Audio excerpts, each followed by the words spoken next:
Dobrodošli v rubriki Zgodba zate.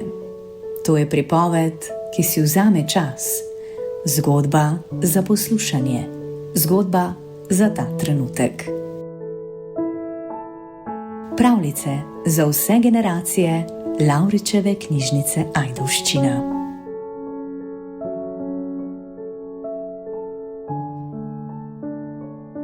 Pravljica o hiši s pogledom.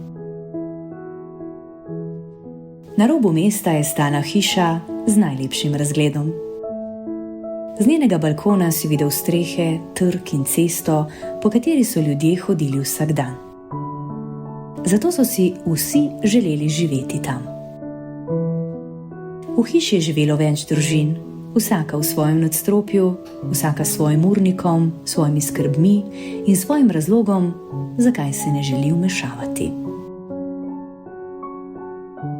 Na cesti pred hišo je pogosto sedel mož. Ni prosil, ni nadlegoval, samo sedel je in gledal mimoidoče. Stanovalci so ga dobro poznali, ne po imenu, ampak po navadi.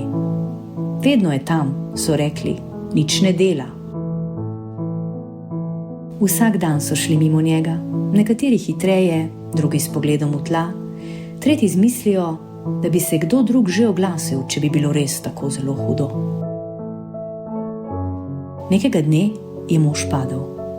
Ne dramatično, ne glasno, samo sesedel se je in obstal. Ljudje na balkonih so to videli. Eden je zaprl okno, drugi je rekel, da ni prepričan, ali je to njegova stvar. Tretji je pogledal na uro in pomislil, da zamuja. Minila je minuta, potem druga. Potem se je nekdo ustavil. Ne stanovalec hiše, mimoidoči. Pokleknil je, poklical pomoč, ostal. Kasneje so rekli, da se je vse dobro končalo. Reševalci so prišli, mož je preživel. Mesto je šlo naprej. A v hiši s pogledom se je nekaj spremenilo. Ne razgledi, ne balkoni. Nekateri niso več zdržali gledati dol. Prvi je zaprl zavese, drugi je nehal hoditi na balkon. Tretji je rekel, da razgled ni več to, kar je bil. Samo ena stanovalka je še vedno prihajala ven, ne zato, da bi gledala, ampak zato, da bi bila bliže. Čez nekaj časa so na cesti postavili klop. Ne kot spomenik in ne kot opomin, samo klop, na kateri se je dalo sesti. Ljudje so sprva hodili mimo, kot so hodili prej. Potem je nekdo obstal.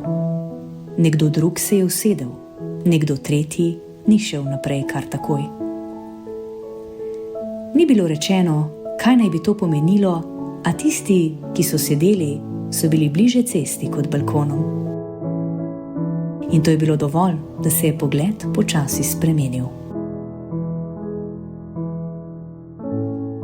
To je bila zgodba zate, Lavričeve knjižnice Ajdovščina. Pravljica o tem, da ni dovolj videti, če ob tem ne stopimo bliže. Hvala, ker ste poslušali. Ostanite z nami in zgodbo tudi prihodnjič.